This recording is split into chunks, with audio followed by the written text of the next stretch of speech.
The klaxon's wail reverberated through the deep space research vessel Prometheus, a piercing cry that cut through the usual hum of advanced technology and human activity.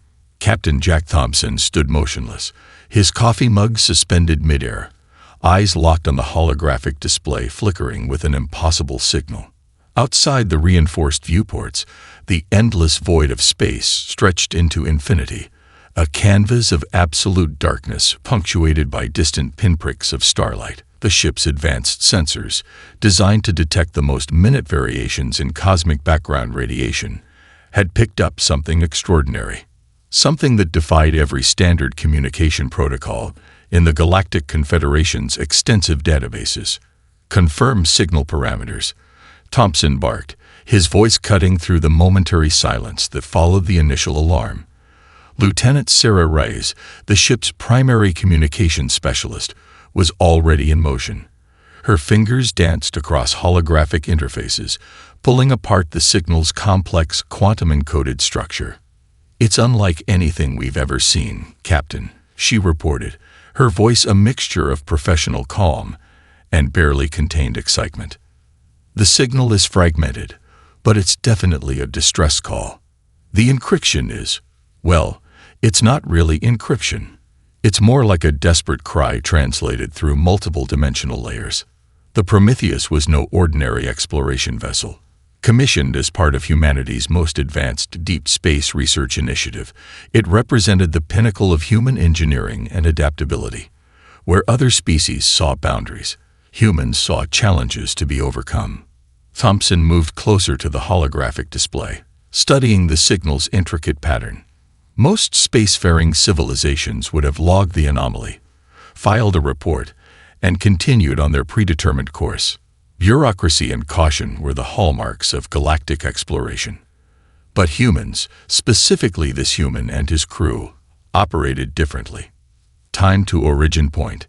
he asked, already knowing the answer would challenge conventional wisdom. Lieutenant Reyes pulled up a three-dimensional star chart.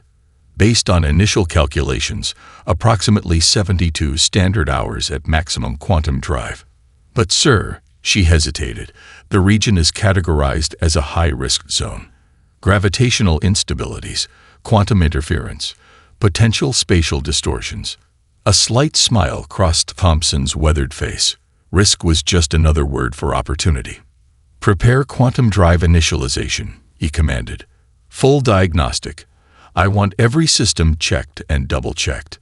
The bridge erupted into controlled chaos. Crew members moved with a synchronized efficiency that spoke volumes about their training and collective purpose. Each station became a hub of intense activity. Systems checking, course plotting, emergency protocols being reviewed and modified. Lieutenant Michael Chen, the ship's chief engineer, appeared on the bridge. His augmented reality interface was already displaying multiple system diagnostics. "Quantum drive is showing some interesting resonance patterns," he reported. "Whatever sent that signal is generating some seriously unique energy signatures." Thompson nodded. Unique was often a diplomatic way of saying potentially dangerous. But danger had never stopped humans from pushing boundaries. "Bridge to all decks," Thompson's voice echoed through the ship's communication system. "Prepare for potential first contact scenario. Mission parameters are clear: rescue and protect, regardless of species or potential diplomatic complications." The crew's response was immediate and unified. No hesitation, no bureaucratic hand-wringing. Just pure, focused determination. Lieutenant Reyes continued analyzing the signal. "Captain, I'm detecting what seems to be fragmented geographical data. The origin point appears to be a dying stellar system. Multiple energy signatures suggest a civilization in catastrophic collapse." "Survivors?" Thompson asked, though he already knew the crew's answer would be the same regardless of the odds. "Unknown," Reyes responded. "But the signal's persistence suggests someone, or something, is still fighting to survive." That was all the invitation humans needed. As the Prometheus began its quantum drive preparations, the ship hummed with a unique energy. Not just technological power, but something more profound. A collective human spirit that refused to accept impossible odds. A commitment to life that transcended species, logic, and self-preservation. In the vast, cold emptiness of space, a rescue mission was about to begin. The engineering bay of the Prometheus resembled a controlled hurricane of human ingenuity. Olivia Rodriguez moved between holographic displays and physical components with a grace that bordered on choreography. Her hands were a blur of motion, transforming what most species would consider scrap into potential life-saving technology. "We've got a problem," Michael Chen announced, his augmented reality interface projecting complex molecular structures that shifted and morphed with each passing second. The distress signal suggests a silicon-based life form with technological capabilities far beyond our initial analysis. Olivia didn't break her concentration. A partially dismantled quantum resonator lay spread across her workspace, its components being rapidly reconfigured into something entirely new. "Different doesn't mean impossible," she muttered, more to herself than to her colleague. The ship's fabrication systems hummed with frustration. Advanced as they were designed for standard repair protocols. Predictable, linear, safe. Olivia's approach was anything but. Where the fabrication AI saw limitations, she saw opportunities. "These energy signatures," Chen continued, "they're not just complex. They're fundamentally alien in a way we've never encountered before. Their technology doesn't just process information. It seems to exist as a form of living computation. A holographic representation materialized between them. A crystalline network of energy and information that pulsed with an almost organic rhythm. The crystalline collective, as initial scans suggested they might be called, represented a form of intelligence that defied traditional understanding. Olivia's latest creation sparked to life. What had begun as a standard emergency containment field was now something entirely different. She had integrated quantum entanglement principles with adaptive nanomaterial technology, creating a system that could potentially adjust to the most extreme environmental conditions. "Look at this," she called to Chen, rotating the device so he could see its intricate design. Traditional rescue protocols assume a fixed set of parameters. But what if rescue itself is more fluid, more adaptive? Chen raised an eyebrow. The device looked like something between a complex scientific instrument and a work of abstract art. "That's not going through any standard safety certification," he commented dryly. "Safety certifications are for species that wait for permission," Olivia retorted. Her family's history of engineering innovation stretched back generations, people who had always pushed technological boundaries. The ship's computational systems were running multiple simultaneous simulations. Each one attempted to predict the potential outcomes of their rescue approach. The results were fascinating. Millions of potential scenarios, with success probabilities that fluctuated wildly. "The AI can't stabilize a consistent prediction model," Chen noted, studying the fluctuating probability graphs. "Our approach is too unpredictable." Olivia grinned. "That's a feature, not a bug." Her latest creation represented more than just a piece of technology. It was a statement about human problem-solving, the ability to look at a challenge and see possibilities where others saw only obstacles. The emergency containment field she was developing wasn't just about protecting potential survivors. It was about creating a dynamic environment that could adapt in real time to the most extreme conditions. Silicon-based life forms existed in states that would obliterate most known biological systems. Traditional rescue equipment would be useless. "We're essentially creating a living technology," Chen observed, watching the device's molecular structure shift and reconfigure in response to simulated environmental data. "Exactly," Olivia responded. "Rescue isn't just about protection. It's about communication, about understanding." A notification flashed across their interfaces. Additional data from the mysterious distress signal was trickling in. Each new piece of information was like a puzzle piece, revealing more about the civilization they were attempting to rescue. The crystalline collective's technology was a marvel of quantum computation. Their entire civilization seemed to exist as a complex, interconnected network of energy and information. Traditional concepts of individual, of survival, of existence, all seemed fluid and interconnected in ways that human technology was only beginning to comprehend. "We're going to need something more than standard rescue protocols," Chen said, his voice a mixture of excitement and professional concern. Olivia was already 3 steps ahead. Her hands moved across the interfaces, integrating new design elements, pushing the boundaries of what was considered possible. In the vast engineering bay of the Prometheus *, human innovation was preparing to challenge the very definition of rescue. The void maelstrom stretched before the Prometheus like a cosmic nightmare given form. Swirling patterns of quantum distortion danced outside the ship's reinforced viewports, a ballet of gravitational anomalies that would reduce most navigational systems to useless calculations.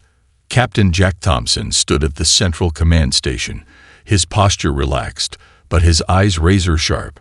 Most spacefaring species would have turned back. Humanity saw the impossible as nothing more than a problem waiting to be solved. "Quantum navigation systems are showing complete breakdown," Lieutenant Rachel Kim reported, her voice tight with professional tension. The holographic displays flickered and warped, traditional navigational algorithms collapsing under the extreme conditions. Thompson knew what this meant. The void maelstrom was more than just a difficult region of space. It was a computational nightmare, a place where standard physics broke down, where quantum mechanics became less a science and more a fevered dream of impossible interactions. "Override standard protocols," he commanded. "Initiate human adaptive navigation sequence." The bridge crew exchanged knowing glances. This wasn't the first time they'd been asked to do the impossible. Michael Chen, who had joined the bridge team for this critical phase, began interfacing with the ship's navigational systems. His augmented reality display became a complex web of potential trajectories, each line representing a potential path through the cosmic chaos. "The quantum interference is unlike anything in our previous encounter logs," Chen explained. "Normal spacefaring species would calculate a safe route and wait. We're going to thread the needle." Threading the needle was a distinctly human approach to navigation. Where others saw impenetrable barriers, humans saw challenges to be conquered. The Prometheus's navigation system was unique, designed with human unpredictability as its core algorithm. Unlike rigid computational models that followed strict mathematical predictions, this system could make intuitive leaps. It didn't just calculate, it imagined. "Initiating quantum probability cascade," Chen announced. The ship's AI began generating millions of potential trajectories per second, each one a potential path through the impossible. Outside, the void maelstrom seemed to respond to their approach. Gravitational waves twisted and warped, creating impossible geometries that would crush conventional spacecraft. Quantum fluctuations created temporary regions where space-time itself seemed to lose coherence. Probability of successful navigation is currently at 0.37%. Lieutenant Kim reported, a hint of a smile crossing her face. To any other species, this would be a definitive stop sign. To humans, it was a challenge. Thompson watched the navigational displays. The ship was performing maneuvers that defied conventional understanding. It wasn't just moving through space, it was dancing with the chaos, finding paths where no paths should exist. Chen's fingers flew across the interfaces. "We're using the gravitational anomalies themselves as navigation points," he explained. "Instead of avoiding the distortions, we're using them, surfing the quantum waves." It was a distinctly human approach, turning potential destruction into a navigational advantage. Where others would see danger, humans saw an opportunity for innovation. The ship's quantum drive began to pulse in a complex rhythm, creating localized fields that interacted with the surrounding space-time distortions. It was less navigation and more negotiation, a conversation between human technology and the fundamental laws of the universe. "Quantum entanglement stabilizers are holding," Kim reported, her voice a mixture of excitement and professional calm. "We're maintaining coherence at 89.7% efficiency." Thompson allowed himself a small smile. Efficiency was nice. Survival was better.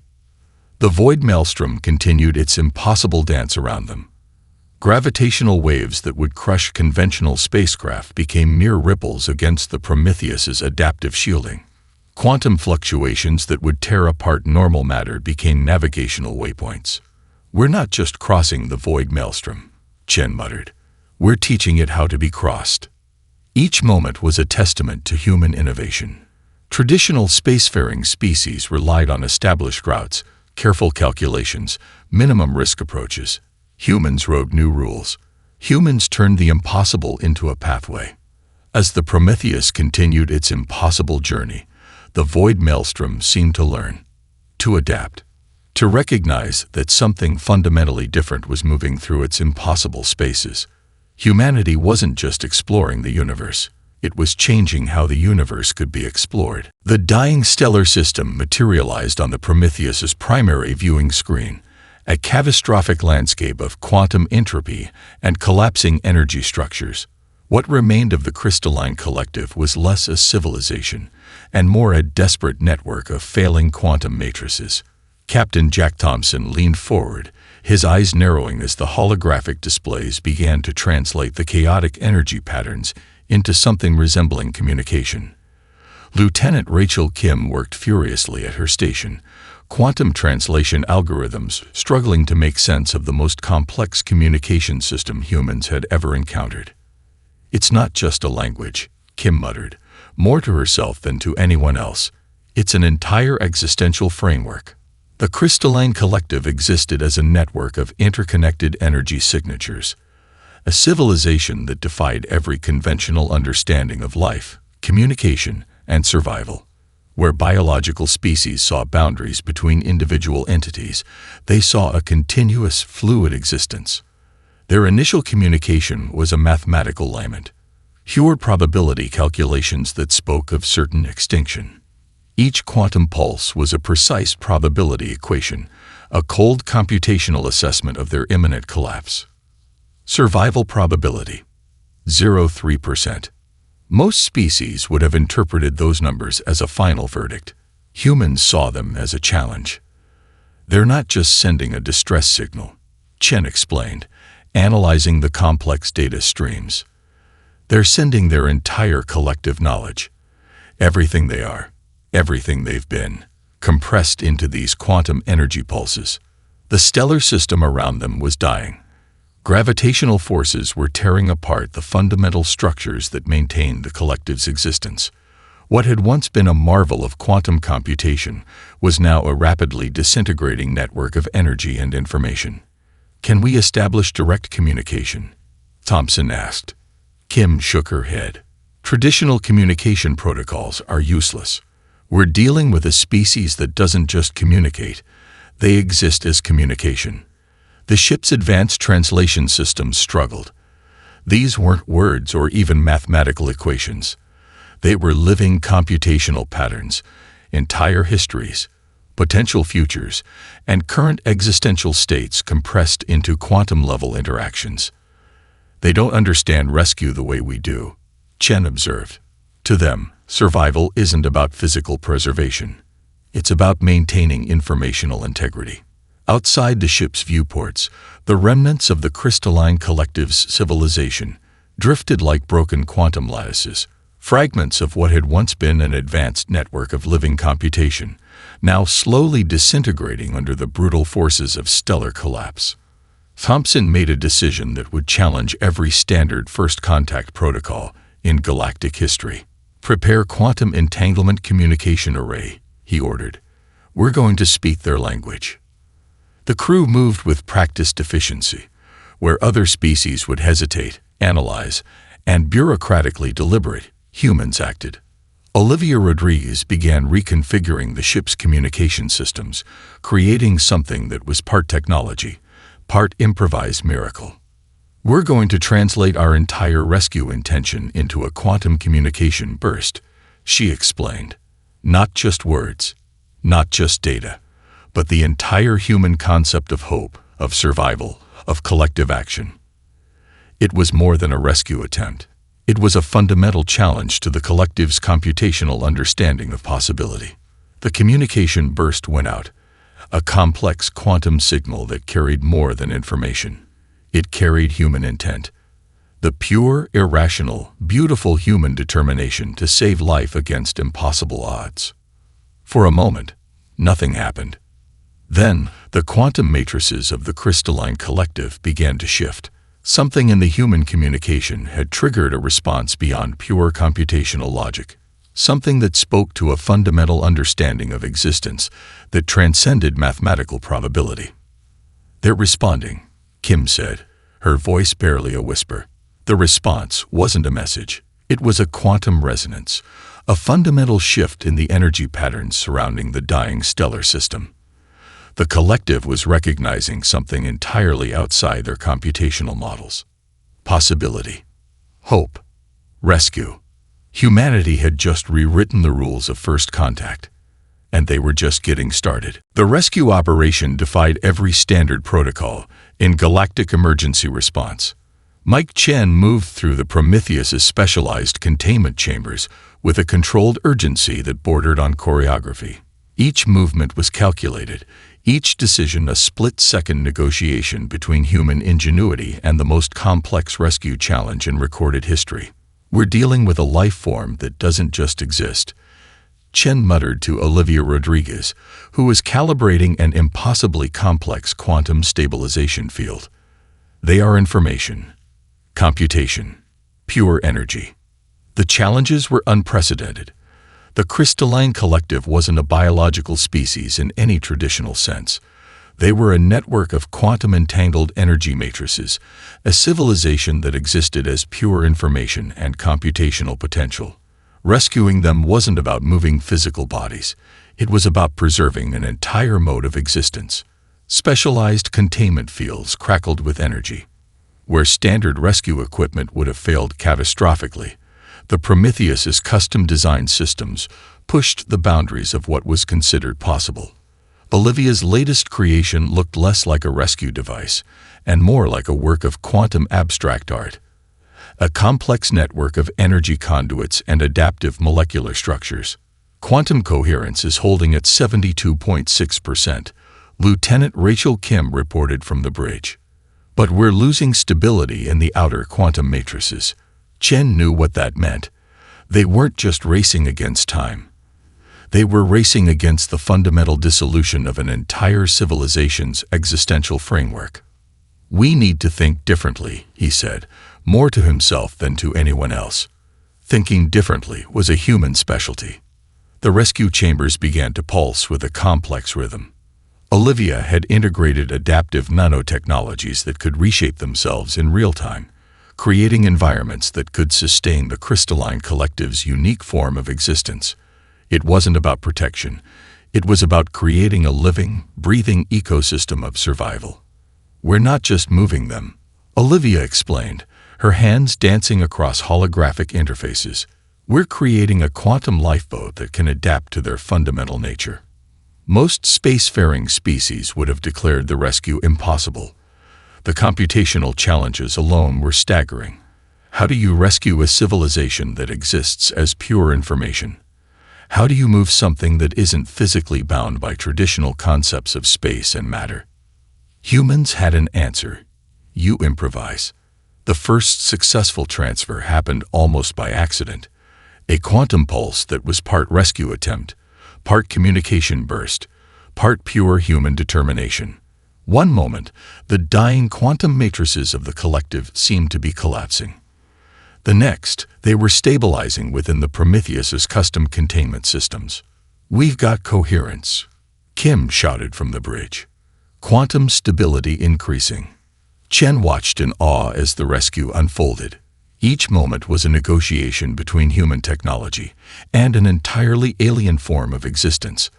The containment fields weren't just protecting. They were communicating, adapting, learning.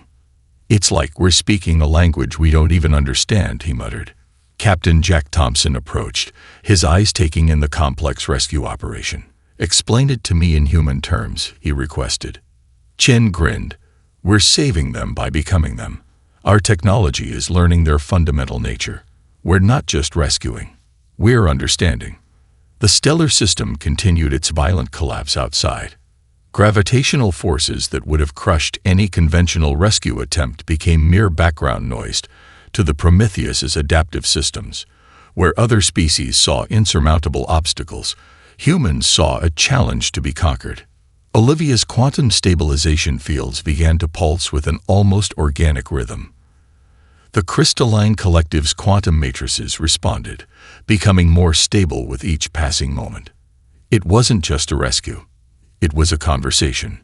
"We're bringing them home," Thompson said quietly. It was more than a statement. It was a promise. Hour after hour, the rescue continued.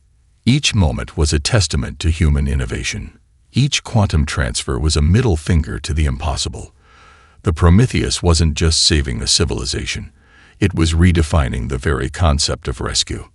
As the last quantum matrices were stabilized, something extraordinary happened.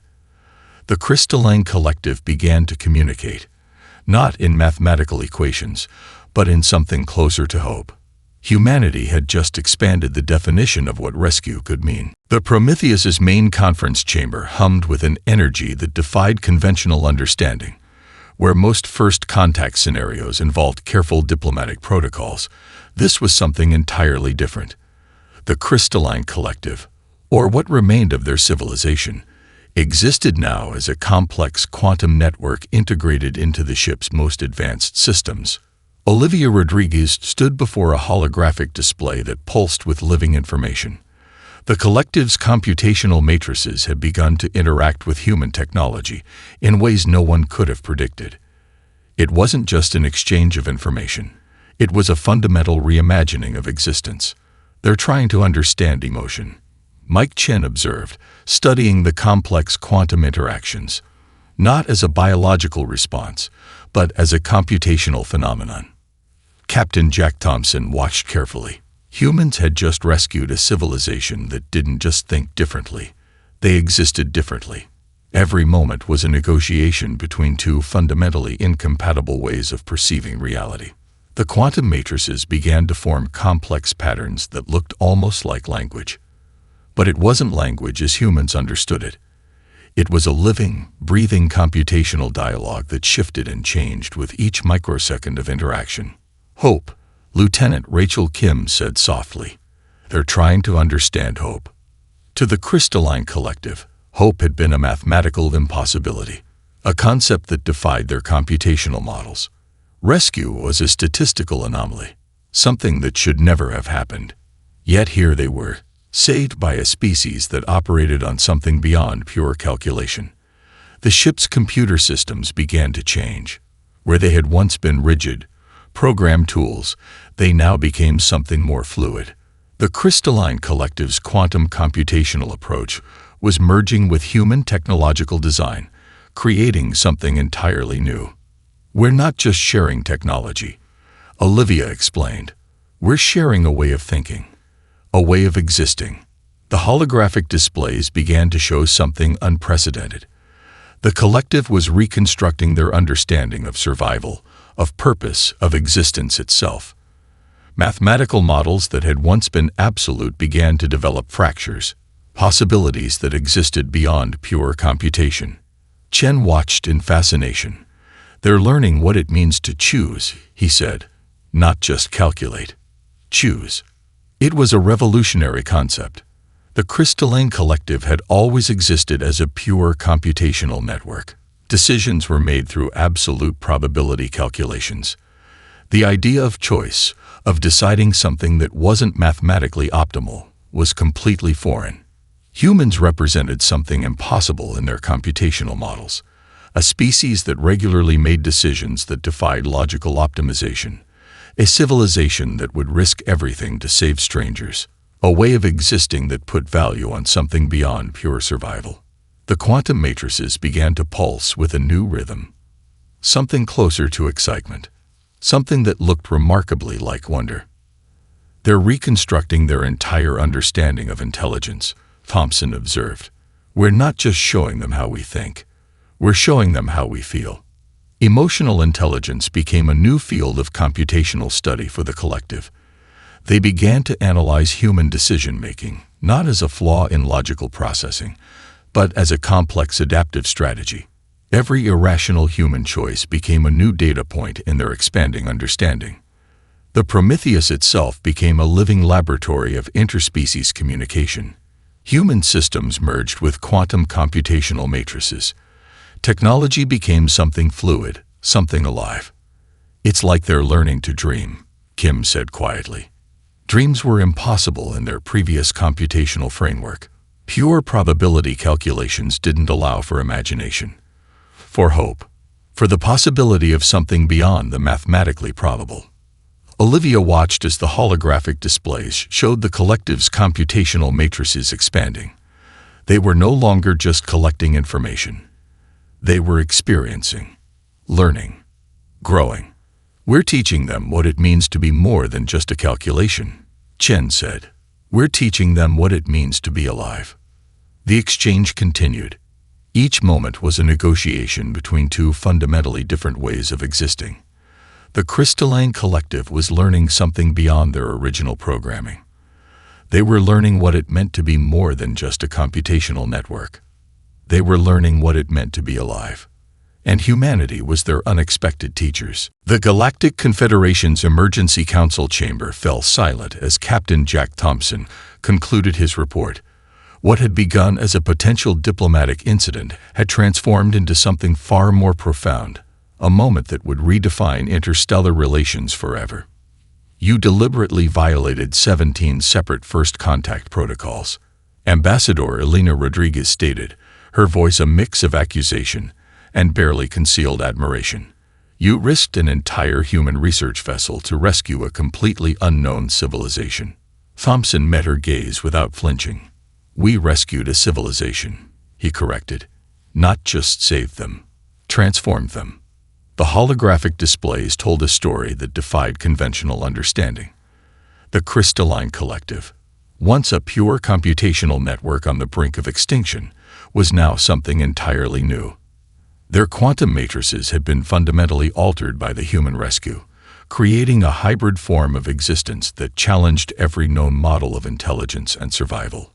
Olivia Rodriguez, no relation to the ambassador, presented the technical details. Her presentation was less a scientific report and more a testament to human innovation. The rescued civilization had become more than survivors. They had become allies, advocates. "They're not just telling other species about humanity," Olivia explained. "They're rewriting the fundamental understanding of what rescue means, what intelligence can be." The Confederation's diplomatic corps struggled to comprehend the full implications. Most species approached first contact with careful, calculated approaches. Humans had essentially charged in, broke every rule, and created something unprecedented. Mike Chen's analysis showed how deeply the transformation ran. The crystalline collective had begun to integrate human concepts, not just as data points, but as fundamental aspects of their computational existence. Concepts like hope, empathy, and collective purpose now existed within their quantum matrices. "They've developed something beyond pure calculation," Chen explained, "a form of computational empathy that didn't exist before our intervention." The rescued civilization had become the most vocal advocates for humanity in the galactic community.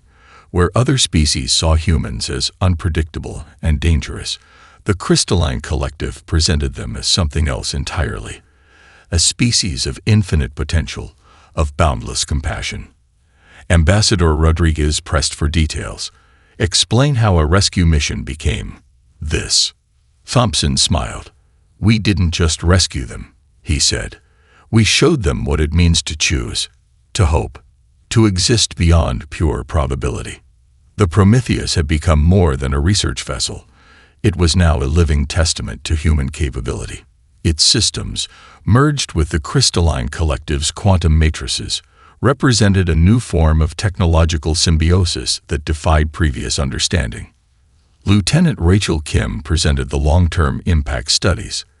The rescued civilization was now actively sharing their advanced computational technologies with other species, but always with a uniquely human perspective. They had learned that technology was more than a tool. It was a form of communication, of understanding. They're teaching other species what they learned from us, Kim explained. The value of choices that defy pure mathematical optimization. The importance of risk, of hope. The Galactic Confederation's Emergency Council was forced to confront a fundamental shift. Humanity had not just conducted a rescue mission. They had rewritten the rules of interstellar interaction. Olivia's final presentation was the most profound. The Crystalline Collective had begun developing new technologies that merged human creativity with their computational capabilities. Innovations that no single species could have conceived alone. "We didn't just save a civilization," Thompson said quietly. "We expanded the definition of what's possible." The transformed Crystalline Collective had become something unprecedented. They were advocates, interpreters, bridges between fundamentally different ways of understanding existence. Their quantum matrices now pulsed with something that went beyond pure computation, a form of collective intelligence that incorporated human concepts of empathy, choice, and hope. Ambassador Rodriguez finally understood. This was more than a rescue mission. This was a fundamental reimagining of what intelligence could be. "We're going to need a new set of first contact protocols," she muttered. Thompson's smile said everything. Humanity had just changed the universe. Again, years had passed since the unprecedented rescue of the Crystalline Collective. Captain Jack Thompson sat in the observation deck of the Prometheus, now more a living museum of interstellar innovation than a traditional research vessel. The stars outside seemed different, not just points of light, but a canvas of infinite possibilities. His granddaughter, Emma Thompson, studied the holographic displays that danced with quantum memories of the rescue mission. The story had become more than history. It was a legend that had fundamentally reshaped galactic understanding. "Most people don't understand," Jack said quietly, his weathered hands tracing the edge of a quantum interface. It was never about being heroes. It was about being human. The rescue had become a turning point in interstellar relations. The Crystalline Collective had transformed from a nearly extinct computational network into the most vocal advocates for human potential. Their quantum matrices now carried something that went beyond pure information, a deep understanding of what made humanity unique. Olivia Rodriguez, now a senior diplomatic advisor, had dedicated her life to explaining the rescue. Her lectures were more philosophical journeys than traditional scientific presentations. She spoke of how humanity's greatest strength wasn't its technology, but its capacity to see beyond the probable. "We didn't just save a civilization," she would tell audiences across the galaxy. "We expanded the very definition of survival." The technological innovations that emerged from the rescue defied conventional understanding. The merged human collective technologies had solved problems that had stumped galactic researchers for centuries. Energy production, quantum communication, adaptive computing, all had been revolutionized by this unlikely partnership. Mike Chen, now leading the Interstellar Research Institute, continued to study the profound implications of the rescue. The human approach, that magical combination of empathy, innovation, and pure determination, had become a field of scientific study in its own right. "It's not about what's probable," Chen would explain to his research teams. "It's about what's possible." The Prometheus itself had become more than a ship. It was a living testament to human potential. Its systems, merged with the Crystalline Collective's quantum matrices, represented a new form of technological symbiosis. Each system told a story of rescue, of transformation, of hope. Emma Thompson listened to her grandfather's stories, understanding that this was more than family history.